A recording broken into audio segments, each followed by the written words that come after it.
भारत की मिट्टी में एक वीर सपूत पैदा हुआ था जिसने लिखा, दुश्मन की गोलियों का हम सामना करेंगे, आजाद ही रहे हैं, आजाद ही रहेंगे। इन पंक्तियों को लिखने वाले थे महान क्रांतिकारी चंद्रशेखर आजाद, जिन्होंने कसम खाई थी कि जीते जी कभी अंग्रेजी हुकूमत उन्हें गिरफ्तार नहीं कर पाएगी। नमस्कार दोस्तों, मैं हूं अनुराग सूर्यवंशी और आप देख रहे हैं नारद टीवी की खास श्रृंखला इतिहास के पन्नों से। आज भी हम 15 अगस्त 26 जनवरी के दिन भारत के अमर शहीदों की जय जयकार लगाते हैं। उनमें से एक नाम चंद्रशेखर आजाद का भी रहता है, लेकिन वो नारे, वो जय जयकार बस नाम मात्र के लिए ही रहते हैं। वास्तविकता में ना तो हम उनके आदर्शों को मानते हैं और ना ही उनकी कहानियों से कोई प्रेरणा लेते हैं। उनके आदर्श और कहानियां बस एक फोटो तक ही सीमित रहते हैं, जो किन्हीं दफ्तर की दीवारों पर लटके लटके धूल फांकती रहती हैं। नारद टीवी आपके सामने कुछ ऐसे पहलुओं को रखता है जिन्हें मेन स्ट्रीम मीडिया या अन्य मीडिया सामने लाने की कोशिश नहीं करते। इसी क्रम में हम आप सबके सामने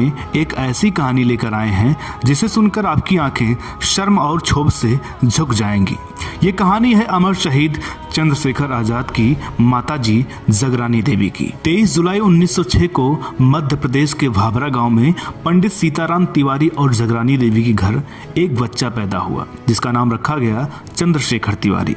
लेकिन बाद में उस लड़के ने खुद को आजाद घोषित कर दिया और कभी अंग्रेजों के हाथों ना मरने की कसम खाई। पंडित सीताराम तिवारी उत्तर प्रदेश के उन्नाव जिले के बदर गांव के रहने वाले थे। बाद में वो भीषण अकाल के चलते मध्य प्रदेश के भाभरा गांव में जा बसे थे। हम आपको कहानी सुनाएंगे चंद्रशेखर आजाद के शहीद होने के बाद की। चंद्रशेखर आजाद के शहीद होने की खबर उनकी मां को कई महीनों बाद मिली। वो पहले ही ऐसी दुख की घड़ी से गुजर रही थी। उस पर जब उन्हें यह पता चला कि उनका बेटा नहीं रहा तो पूरी तरह से टूट गई। बताते हैं कि चंद्रशेखर ने अपनी फरारी के करीब 5 साल बुंदेलखंड में गुजारे थे। इस दौरान वे ओरछा और झांसी में रहे।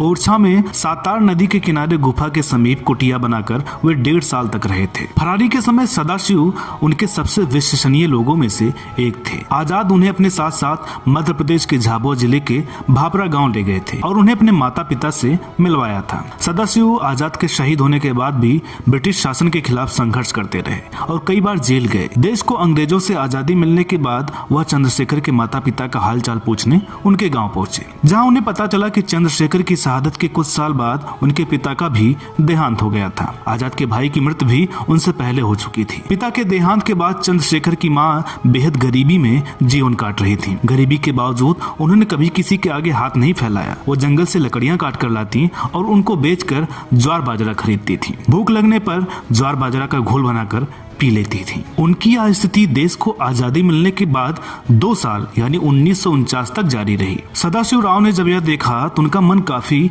दुखी हो गया। एक महान राष्ट्रभक्त की मां एक वक्त के भोजन के लिए भी तरस रही थी। जब उन्होंने गांव से कोई मदद न मिलने का कारण पता किया तो पता चला कि चंद्रशेखर की मां को एक डकैत की मां कहकर पुकारा जाता था और समाज ने उन्हें बहिष्कृत कर दिया था। आजाद की मां की इस दुर्दशा को देखकर सदाशिव ने उन्हें अपने साथ झांसी चलने को कहा, परंतु उस स्वाभिमानी मां ने अपनी उस दीनहीन दशा के बावजूद उनके साथ चलने से मना कर दिया। तब चंद्रशेखर आजाद को दिए गए अपने एक वचन का वास्ता देकर सदाशिव जी उन्हें अपने साथ झांसी लेकर आए। सदाशिव की स्वयं की स्थिति भी बहुत ही खराब थी। उनका घर बहुत छोटा था, अतः आजाद के ही एक और अन्य मित्र भगवान दास माहौर के घर पर आजाद के माताश्री के रहने का प्रबंध किया गया और अपने जीवन के अंतिम क्षणों तक वो वहीं रही। मार्च 1949 में जब आजाद की मां जगरानी देवी का झांसी में निधन हुआ तब सदाशिव जी ने उनका सम्मान अपनी मां के समान करते हुए उनका अंतिम संस्कार स्वयं अपने हाथों से किया। अपनी अत्यधिक खराब स्थिति होने के बावजूद सदाशिव जी ने चंद्रशेखर आजाद को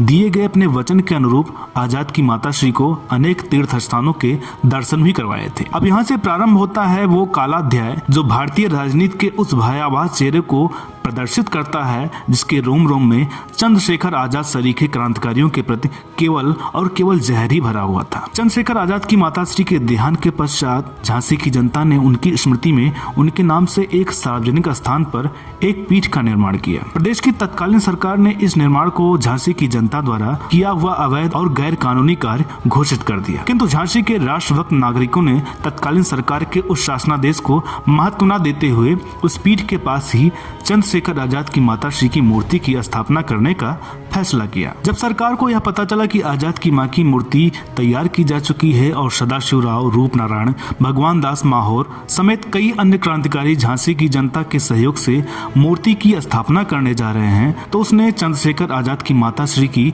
मूर्ति की स्थापना को देश और झांसी की कानून व्यवस्था के लिए खतरा घोषित कर दिया। उनकी मूर्ति स्थापना के कार्यक्रम को पूरी तरह प्रतिबंधित कर झांसी शहर में कर्फ्यू लगा दिया गया। चप्पे चप्पे पर पुलिस तैनात कर दी गई ताकि ये मूर्ति न लगाई जा सके। तत्कालीन सरकार के इस स्वरूप के खिलाफ आजाद के अभिन्न सहयोगी सदाशिव जी ने ही कमान संभाली और चंद्रशेखर आजाद की माताश्री की मूर्ति अपने सिर पर रखकर इस ऐलान के साथ कर्फ्यू तोड़कर अपने घर से निकल पड़े कि यदि चंद्रशेखर आजाद ने मातृभूमि के लिए अपने प्राण बलिदान किए तो आज मुझे भी अवसर मिला है और उनकी माताश्री के सम्मान के लिए मैं भी अपने प्राणों को न्यौछावर कर दूंगा। अपने इस ऐलान के साथ आजाद की माताश्री की मूर्ति अपने सिर पर रखकर पीठ की तरफ चल दिए। सदाशिव जी के साथ झांसी के राष्ट्रभक्त नागरिक भी चलना शुरू कर दिए। अपने आदेश की झांसी सड़कों पर बुरी तरह धज्जियां उड़ती देख तत्कालीन सरकार तिलमिला उठी। अपनी पुलिस को सदाशिव जी को गोली मार देने का आदेश दे डाला, किंतु आजाद की माताश्री की प्रतिमा को अपने सिर पर रखकर बढ़ रहे सदाशिव जी को जनता ने चारों तरफ से घेर लिया। अतः उस सरकार ने उस भीड़ पर भी